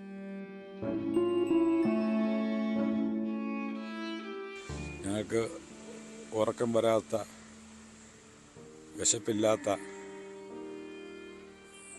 മാനസികമായിട്ട് സംഘർഷം ഉണ്ടായിക്കൊണ്ടിരിക്കുന്ന ഒരു അവസ്ഥയാണ് ഉണ്ടായിട്ടുള്ളത്. 1 വർഷമല്ല, അത് ആയുസ് മുഴുവനും അനുഭവിക്കാനുള്ള ദുഃഖങ്ങളും സങ്കടങ്ങളും ബുദ്ധിമുട്ടുകളും ഞാനും എൻ്റെ വൈഫും എൻ്റെ കുടുംബാംഗങ്ങളും അനുഭവിച്ചുകൊണ്ടിരിക്കുകയാണ്. മറ്റാർക്കും വിശ്വസിക്കാനാകാത്ത അനുഭവത്തിലൂടെയാണ് ഈ അച്ഛൻ്റെയും അമ്മയുടെയും യാത്ര. വന്ദനമോൾ എപ്പോഴും കൂടെയുണ്ട്.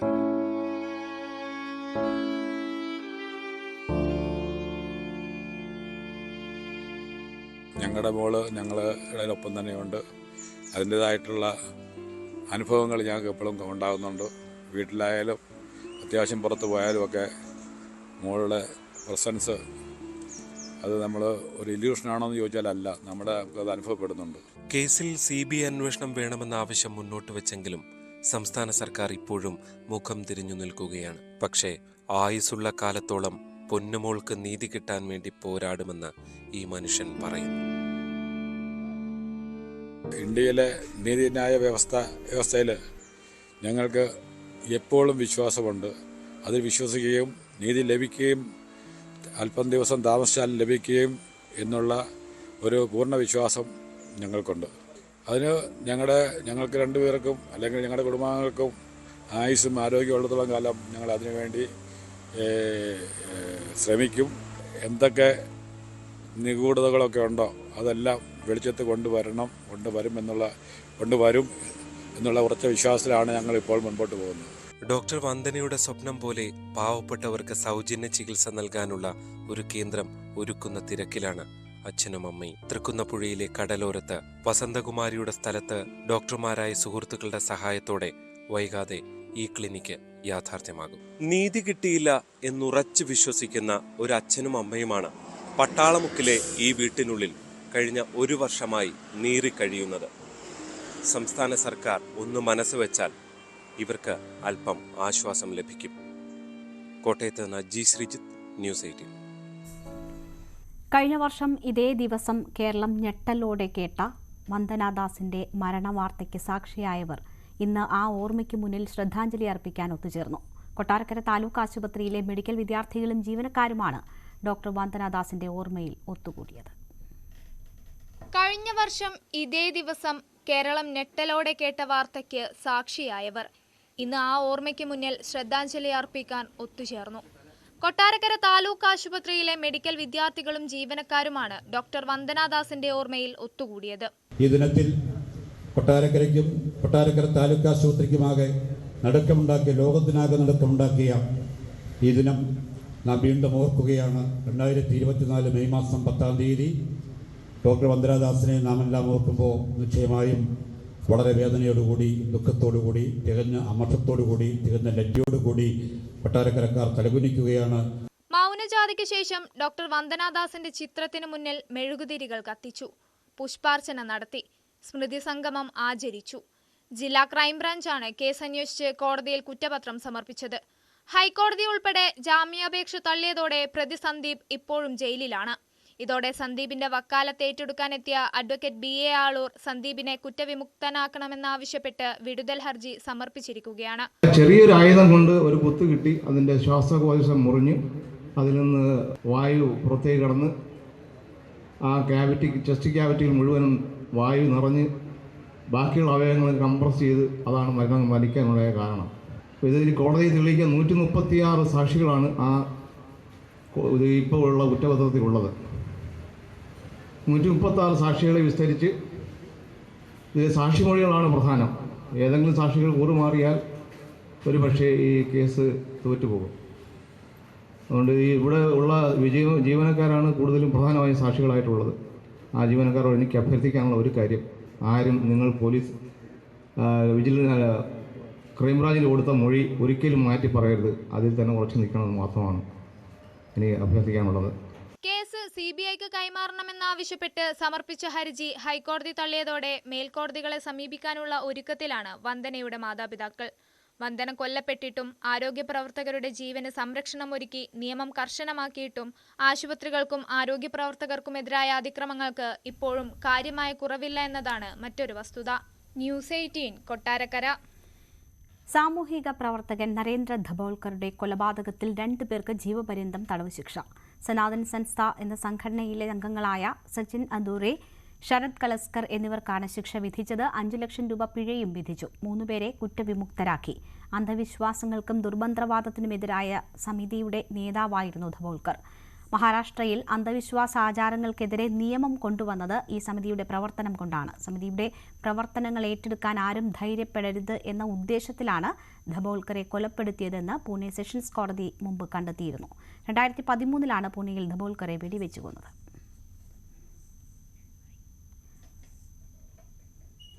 ഡ്രൈവിംഗ് ടെസ്റ്റ് പരിഷ്കരണത്തിനെതിരെ പ്രതിഷേധം തുടരുന്നു. തിരുവനന്തപുരത്തും തൃശൂരും കോഴിക്കോടും അടക്കം സംസ്ഥാനത്തെ വിവിധയിടങ്ങളിൽ ഡ്രൈവിംഗ് സ്കൂൾ ഉടമകൾ പ്രതിഷേധിച്ചു.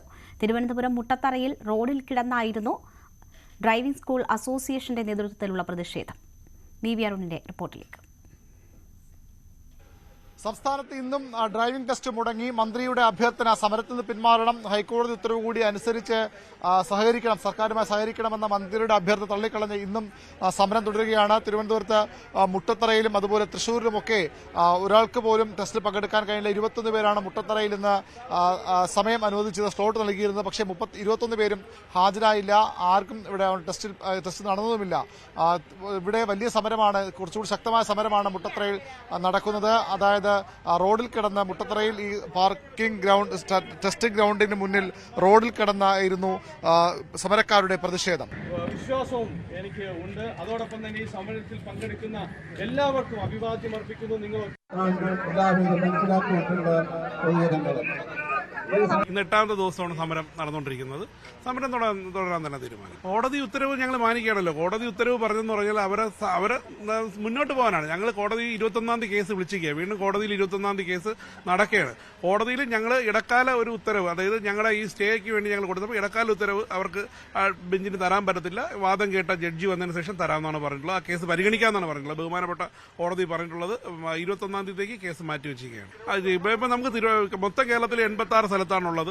അതിൽ 6 സ്ഥലം മാത്രമേ മോട്ടോർ വെഹിക്കിൾ ഡിപ്പാർട്ട്മെന്റിന്റെ പരിധിയിലുള്ളൂ. KSRTC സ്കൂൾ തുടങ്ങുകയാണെങ്കിൽ അവരവിടെ നടത്തുന്നതിന് ഞങ്ങൾക്ക് യാതൊരു വിരോധവുമില്ല. ഞങ്ങൾ പഠിപ്പിച്ചുകൊണ്ട് വരുന്ന കുട്ടികൾക്ക് ഞങ്ങളൊരു സിലബസ് പറഞ്ഞിട്ടുണ്ട്. ആ സിലബസ് അനുസരിച്ചിട്ടാണ് ഞങ്ങൾ ക്ലാസ് കൊടുക്കുന്നത്. അതിന് വിരോധമായിട്ട് വന്നിട്ടുള്ള ഇതായതുകൊണ്ടാണ്, സർക്കുലർ ആയതുകൊണ്ടാണ് ഞങ്ങൾ അത് കയറാതിരിക്കുന്നത്. പുതിയ സ്ഥലം വരണമെന്നാണ് നമ്മൾ പറയണത്. പുതിയ സ്ഥലം വരട്ടെ. ഇപ്പോൾ ഈ വരുന്ന രീതിയിൽ തന്നെ വരട്ടെ. ഇപ്പൊ KSRTC അല്ല, ഇനിയിപ്പോ വേറെ ഏതെങ്കിലും ഡിപ്പാർട്ട്മെന്റിന് ഇത് തുടങ്ങണമെന്ന് വെച്ചാൽ തുടങ്ങാം. ആർക്ക് തുടങ്ങാലോ, അദാനിക്ക് അംബാനിക്ക് ആർക്ക് വേണോ തുടങ്ങാം. നമുക്കൊരു പ്രശ്നമില്ല. നമുക്കല്ലല്ല, ഇവർ പറയുന്ന രീതിയിൽ പഠിപ്പിക്കണത്. പറഞ്ഞു സിലബസ് ഉണ്ടല്ലോ, നമ്മളൊരു സിലബസ് വെച്ചിട്ട് പഠിപ്പിക്കുന്നത്, അത് പഠിപ്പിക്കാൻ പറ്റും എന്നുള്ളതാണ്. തൃശൂർ അത്താണിയിലും ശക്തമായ വ്യത്യസ്തമായ പ്രതിഷേധ രീതിയാണ് ഉണ്ടായത്, സമര രീതിയാണ് ഉണ്ടായത്. ശവക്കുഴി ഒരുക്കി അതിൽ കിടന്നായിരുന്നു തൃശൂരിൽ ഡ്രൈവിംഗ് സ്കൂൾ ഉടമകളുടെ പ്രതിഷേധ സമരം. വിജയം വരെയും സമരം ചെയ്യും, വിജയം വരെയും സമരം ചെയ്യും. ഇൻക്ലാബ് സിന്ദാബാദ്, ഇൻക്ലാബ് സിന്ദാബാദ്. എനിക്കല്ലേ എടുത്തില്ലേ?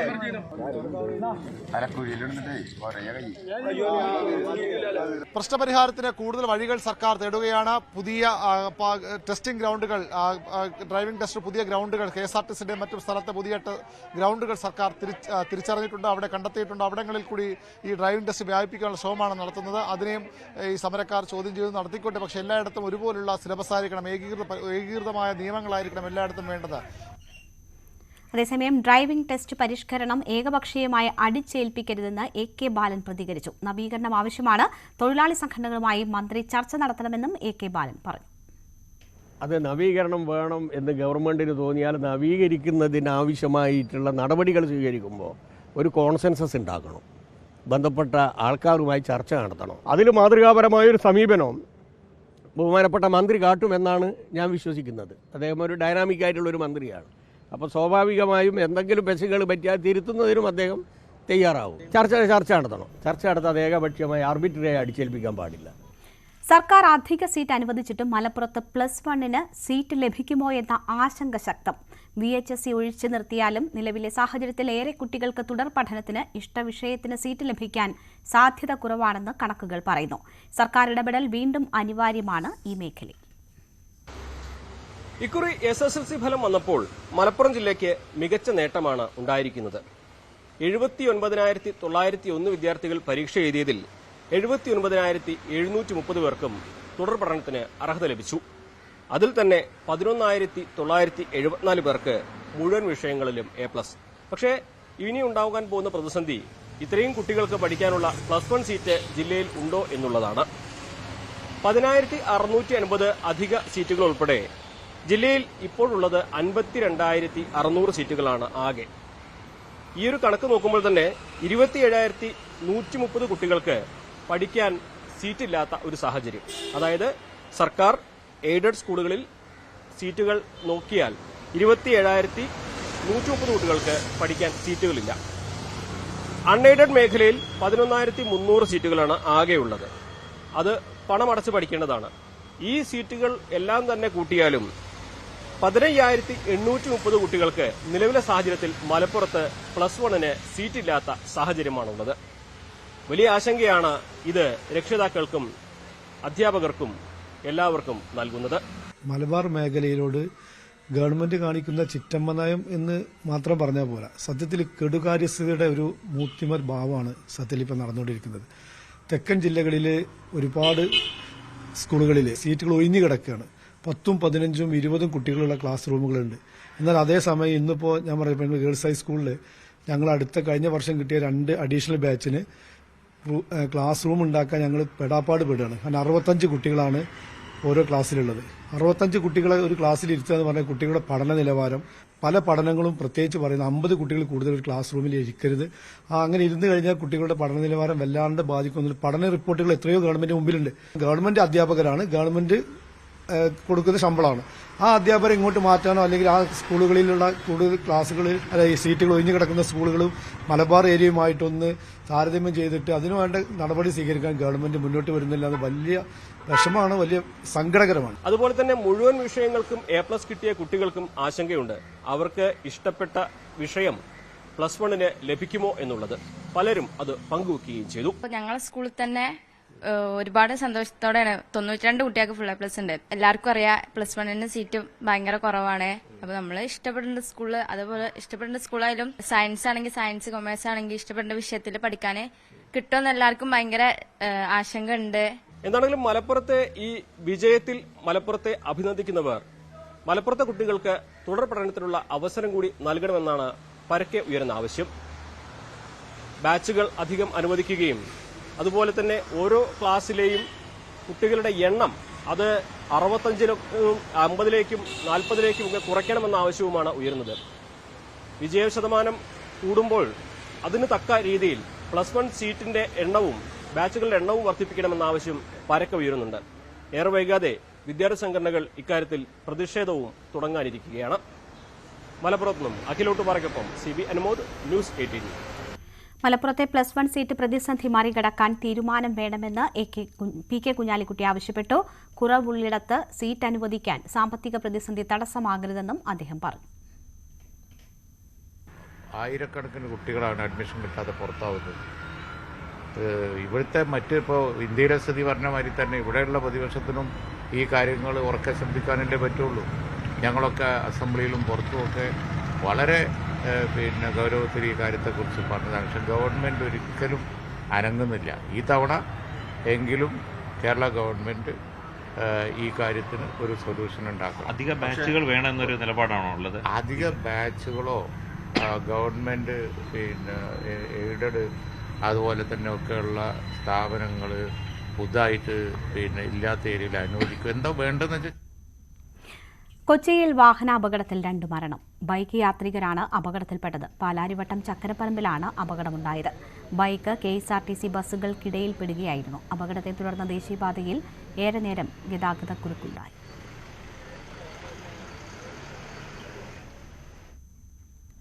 ഇനി അന്തർദേശീയ വാർത്തകളുമായി കൃഷ്ണേന്ദു. നമസ്കാരം. അന്താരാഷ്ട്ര വാർത്തകളിലേക്ക് സ്വാഗതം. ഇന്ത്യ, ചൈന തുടങ്ങിയ രാജ്യങ്ങൾക്ക് വിദേശീയരെ പേടിയെന്നും സാമ്പത്തികമായി വളരാതിരിക്കാൻ കാരണം ഈ ഭയമാണെന്നും ബൈഡൻ.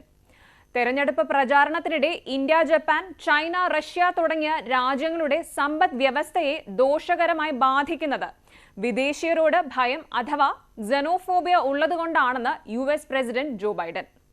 US-നെ ശക്തമാക്കുന്നത് കുടിയേറ്റമാണെന്നും US പ്രസിഡന്റ് ജോ ബൈഡൻ വ്യക്തമാക്കി. ലോകത്തിലെ ഏറ്റവും വലുതും പ്രായം കുറഞ്ഞതുമായ തൊഴിൽ ശക്തികളിൽ ഒന്നായ ഇന്ത്യ ലോകത്തിലെ ഏറ്റവും വലിയ 12ാമത്തെ കുടിയേറ്റ ജനസംഖ്യയുള്ള രാജ്യവുമാണ്. ജപ്പാനെയും ഇന്ത്യയും പോലുള്ള പങ്കാളികളെ ബൈഡൻ അപമാനിച്ചത് വിമർശനത്തിന് കാരണമായിട്ടുണ്ട്. 2024 തെരഞ്ഞെടുപ്പിനായി പണം കണ്ടെത്തുന്നതിന് വേണ്ടി വാഷിംഗ്ടണിൽ നടന്ന പരിപാടിയിൽ സംസാരിക്കവെയാണ് അദ്ദേഹം ഈ പരാമർശങ്ങൾ നടത്തിയത്. ലോകത്തിലെ സമുദ്രങ്ങൾ കാലാവസ്ഥാ വ്യതിയാന റെക്കോർഡ് തകർത്തു. കാലാവസ്ഥാ വ്യതിയാനത്തിന്റെ ഫലമായി ലോകത്തിലെ സമുദ്രങ്ങളുടെ താപനില അതിരൂക്ഷമായി ഉയരുകയാണ്. ഒരു ദിവസം കൊണ്ട് സമുദ്രജലത്തിനുണ്ടാകുന്ന താപനില വ്യത്യാസത്തിലെ റെക്കോർഡുകളാണ് നിലവിലെ അവസ്ഥയിൽ തകർന്നിട്ടുള്ളത്. കഴിഞ്ഞ 50 ദിവസത്തിനിടയിൽ ഒരു വർഷത്തിനിടയിലെ ഏറ്റവും കൂടിയ അളവിലാണ് സമുദ്രജലത്തിന്റെ താപനിലയെന്നാണ് പഠനങ്ങൾ വ്യക്തമാക്കുന്നത്. ഏറ്റവും ചൂട് കൂടിയ ഏപ്രിൽ മാസമാണ് കടന്നു പോയതെന്ന് യൂറോപ്യൻ യൂണിയൻ കാലാവസ്ഥാ കേന്ദ്രമായ കോപ്പർനിക്കസ് ക്ലൈമറ്റ് സർവീസ് വ്യക്തമാക്കി. കഴിഞ്ഞ 12 മാസം ആഗോളതലത്തിൽ ശരാശരി താപനില കൂടിയത് 1.61 ഡിഗ്രി സെൽഷ്യസ് ആണ്. വിഷവാതക പുറന്തള്ളലും എൽനീനോ പ്രതിഭാസവുമാണ് ചൂട് കൂടാൻ കാരണമായതെന്നാണ് കാലാവസ്ഥാ കേന്ദ്രം വ്യക്തമാക്കുന്നത്. സമുദ്ര താപനില കൂടുന്നത് ഐസ് ഷെൽഫുകളെ അസ്ഥിരതപ്പെടുത്താനും കൂടുതൽ ശക്തമായ ചുഴലിക്കാറ്റുകൾക്കും ഉഷ്ണമേഖലാ ചുഴലിക്കാറ്റുകൾക്കുമുള്ള സാധ്യതകൾ കൂട്ടാമെന്നുമാണ് വിദഗ്ധരുടെ നിരീക്ഷണം. വാഷിംഗ്ടണിലും റോച്ചസ്റ്ററിലും പലസ്തീൻ അനുകൂല പ്രകടനക്കാർ മാർച്ച് നടത്തി. ജോർജ് വാഷിംഗ്ടൺ യൂണിവേഴ്സിറ്റിയിലെ പലസ്തീൻ അനുകൂല ക്യാമ്പ് നീക്കം ചെയ്യാൻ പോലീസ് പെപ്പർ സ്പ്രേ ഉപയോഗിക്കുകയും നിരവധി പ്രകടനക്കാരെ അറസ്റ്റ് ചെയ്യുകയും ചെയ്ത സംഭവത്തിന് പിന്നാലെ പ്രകടനക്കാർ വീണ്ടും വാഷിംഗ്ടണിലും ന്യൂയോർക്കിലും മാർച്ച് നടത്തുകയാണ്. ന്യൂയോർക്കിലെ റോച്ചസ്റ്ററിൽ പ്രതിഷേധക്കാർ സമാധാനപരമായി ഒത്തുകൂടുകയും ഇസ്രായേൽ ഹമാസ് യുദ്ധത്തിൽ വെടിനിർത്തലിന് ആഹ്വാനം ചെയ്യുകയും പ്രതിഷേധിക്കുകയും ചെയ്യുകയായിരുന്നു. ഇറാൻ പിടിച്ചെടുത്ത ഇസ്രായേൽ ചരക്ക് കപ്പലിലെ 5 ഇന്ത്യൻ നാവികരെ വിട്ടയച്ചു. ഇറാൻ പിടിച്ചെടുത്ത ഇസ്രായേലി ബന്ധമുള്ള ചരക്ക് കപ്പലിൽ നിന്ന് 5 ഇന്ത്യൻ നാവികരെ ഇറാൻ മോചിപ്പിച്ചിരിക്കുകയാണ്. നാവികരെ വ്യാഴാഴ്ച വിട്ടയച്ചതായി ഇറാനിലെ ഇന്ത്യൻ എംബസി സ്ഥിരീകരിച്ചിട്ടുമുണ്ട്. പലസ്തീനുകൾ റഫയിൽ നിന്നും പലായനം ചെയ്യുന്നു. അമേരിക്കയുടെ മുന്നറിയിപ്പുകൾ വകവയ്ക്കാതെ ഗാസ ആക്രമണം വ്യാപകമാക്കുമെന്ന് നെതന്യാഹുവിന്റെ ഭീഷണിയുടെ അടിസ്ഥാനത്തിലാണ് പലസ്തീനുകൾ റഫയിൽ നിന്ന് ഗസയുടെ മറ്റ് ഭാഗങ്ങളിലേക്ക് പലായനം ചെയ്യുന്നത്. ആയുധങ്ങൾ തടഞ്ഞുവെക്കുമെന്ന US ഭീഷണി ഗാസയിൽ ആക്രമണം വിപുലീകരിക്കുന്നതിൽ നിന്ന് ഇസ്രായേലിനെ തടയില്ലെന്ന് ബെന്യാമിൻ നെതന്യാഹു പറഞ്ഞു. ഈജിപ്തുമായുള്ള റഫയുടെ അതിർത്തി കടന്നുള്ള ഗസയുടെ ഭാഗം ഇസ്രായേൽ പിടിച്ചെടുത്തു. ഇത് മാനുഷിക പ്രവർത്തനങ്ങളെ പ്രതിസന്ധിയിലാക്കിയിട്ടുമുണ്ട്. പ്രാദേശിക ആരോഗ്യ ഉദ്യോഗസ്ഥർ പറയുന്നതനുസരിച്ച് ഗാസയിലെ യുദ്ധത്തിൽ മരിച്ചവരുടെ എണ്ണം 34,500-ലധികമായി ഉയർന്നു. കൂടാതെ നിരവധി നഗരങ്ങളിലുടനീളമുള്ള അപ്പാർട്ട്മെന്റുകൾ, സ്കൂളുകൾ, ആശുപത്രികൾ, പള്ളികൾ എന്നിവയ്ക്ക് വലിയ നാശം സംഭവിച്ചിട്ടുമുണ്ട്. വടക്കൻ ഗാസ സമ്പൂർണ്ണ പട്ടിണിയിലാണെന്ന് UN അറിയിച്ചു. ഇതോടെ ലോകവാർത്തകൾ അവസാനിക്കുന്നു. നമസ്കാരം. സ്പോർട്സ് വാർത്തകൾ നോക്കാം. ഇന്ത്യൻ ക്രിക്കറ്റ് ടീം പരിശീലക സ്ഥാനം രാഹുൽ ദ്രാവിഡ് ഒഴിഞ്ഞേക്കും. പുതിയ പരിശീലകനെ കണ്ടെത്താൻ ഉടൻ പരസ്യം പുറത്തിറക്കുമെന്ന് BCCI സെക്രട്ടറി ജയ് ഷാ പറഞ്ഞു. 2021 നവംബറിലാണ് ദ്രാവിഡ് ടീമിനൊപ്പം ചേർന്നത്. ഏകദിന ലോകകപ്പിന് ശേഷം കരാർ പുതുക്കുമെന്ന് പ്രതീക്ഷിച്ചിരുന്നു. ജൂൺ വരെയാണ് രാഹുൽ ദ്രാവിഡിന്റെ നിലവിലെ കരാർ. ഫഹദ് ഫാസിൽ ബ്രാൻഡ് അംബാസിഡറായ കവിത ഗോൾഡ് ആൻഡ് ഡയമണ്ട്സിന്റെ പാലക്കാട് വടക്കഞ്ചേരി ഷോറൂം പ്രവർത്തനം ആരംഭിച്ചു. Kavitha gold and diamonds chairman TP. Rajagopal ഉദ്ഘാടനം നിർവഹിച്ചു. ഡയറക്ടർമാരായ പ്രസാദ് രാജഗോപാൽ, പ്രജീഷ് രാജഗോപാൽ എന്നിവർ സന്നിഹിതരായിരുന്നു. 7ാമത് ഷോറൂമാണ് വടക്കഞ്ചേരി ബസ് സ്റ്റാൻഡിന് സമീപം LIC ബിൽഡിംഗിന് എതിർവശം തുടങ്ങിയത്. തിരഞ്ഞെടുക്കുന്ന ഒരു ഭാഗ്യശാലിക്ക് ലോഞ്ച് ഓഫറായി മാരുതി സ്വിഫ്റ്റ് കാർ ബമ്പർ സമ്മാനമായി ലഭിക്കും. ഈ മാസം സുൽത്താൻ ബത്തേരിയിൽ പുതിയ ഷോറൂം തുറക്കും. വടക്കഞ്ചേരി ഷോറൂം ഇനാഗുറേഷൻ കഴിഞ്ഞ് 10 മണിക്ക് അച്ഛനാണ് ഇനാഗുറേറ്റ് ചെയ്തത്. പിന്നെ നമ്മളിവിടെ ഒരുപാട് ഓഫേഴ്സ് വെച്ചിട്ടുണ്ട്. ബമ്പർ പ്രൈസായിട്ട് മാരുതി സ്വിഫ്റ്റാണ് വെച്ചിരിക്കുന്നത്. പിന്നെ ഓരോ വീക്കും ഡയമണ്ട് റിംഗ് ഓഫർ വെച്ചിട്ടുണ്ട്. പിന്നെ നമ്മൾ ഫ്യൂച്ചർ പ്ലാൻസ് എന്ന് പറഞ്ഞാൽ ഈ വർഷം 5 ഷോറൂം നമ്മൾ പ്ലാൻ ചെയ്തിട്ടുണ്ട്. വടക്കഞ്ചേരി ഫസ്റ്റ് ഇനാഗുറേറ്റ് ചെയ്തു. നെക്സ്റ്റ് സുൽത്താൻ ബത്തേരിയാണ്. 25th ഫഹദാണ് ഇനാഗുറേറ്റ് ചെയ്യാൻ വരുന്നത്. ബ്രാൻഡ് അംബാസഡർ ഇനാഗുറേറ്റ് ചെയ്യാൻ വരുന്നുണ്ട് ഫഹദ്. ദെൻ മണ്ണാർക്കാട് ഇനാഗുറേഷൻ വരുന്നുണ്ട്. അതിന് ഈ നെക്സ്റ്റ് മന്ത് തന്നെ ഉണ്ടാവും മണ്ണാർക്കാട് ഇനാഗുറേഷൻ. ദെൻ തിരൂരും മഞ്ചേരിയും ഈ വർഷം തന്നെ പ്രൊജക്റ്റുകളാണ്. Thank you very much. പുതിയ പ്ലാൻസാണ് ഇപ്പോൾ പറഞ്ഞത്. ഇങ്ങനെ കളക്ഷൻസ് ഒരുപാട് നമ്മൾ വെറൈറ്റീസ് നമ്മൾ സെറ്റ് ചെയ്തിട്ടുണ്ട്. 18 ക്യാരറ്റ്സിൻ്റെ ഒരുപാട് വെറൈറ്റീസ് ഉണ്ട്. 22 ഒരുപാട് ഐറ്റംസ്, ആൻറ്റിക്ക് ഒരുപാട് വെറൈറ്റീസ് നമ്മൾ സെറ്റ് ചെയ്തിട്ടുണ്ട്. ഈ വടക്കഞ്ചേരിയിൽ കിട്ടാവുന്ന ഏറ്റവും ബെസ്റ്റ് കളക്ഷൻസാണ് നമ്മുടെ ഓഫർ ചെയ്തിട്ടുള്ളത്. ഇനി ഇന്നത്തെ സ്വർണ്ണം വെള്ളി നിരക്കുകൾ. കവിത ഗോൾഡ് ആൻഡ് ഡയമണ്ട്സ് ഇന്നത്തെ സ്വർണം വെള്ളി നിരക്കുകൾ നിങ്ങൾക്കായി സമർപ്പിക്കുന്നത്. വലിയ സ്വപ്നങ്ങൾ, വലിയ സന്തോഷങ്ങൾ, വലിയ collection. Kavitha gold and diamonds. സ്വർണം 22 ക്യാരറ്റ് ഗ്രാമിന് 6590 രൂപ, പവന് 52,720 രൂപ. സ്വർണം 18 ക്യാരറ്റ് ഗ്രാമിന് 5510 രൂപ, പവന് 44,080 രൂപ. വെള്ളി ഗ്രാമിന് 89 രൂപ, കിലോയ്ക്ക് 89,000 രൂപ. കവിത ഗോൾഡ് ആൻഡ് ഡയമണ്ട്സ് ഇന്നത്തെ സ്വർണം വെള്ളി നിരക്കുകൾ നിങ്ങൾക്കായി സമർപ്പിക്കുന്നത്. വലിയ സ്വപ്നങ്ങൾ, വലിയ സന്തോഷങ്ങൾ, വലിയ collection. Kavitha gold and diamonds. Live at 6 പൂർണ്ണമാവുകയാണ്. ഇടവേളയ്ക്ക് ശേഷം പ്രൈം ഡിബേറ്റ് കാണാം. മഞ്ജുഷ് ഗോപാൽ.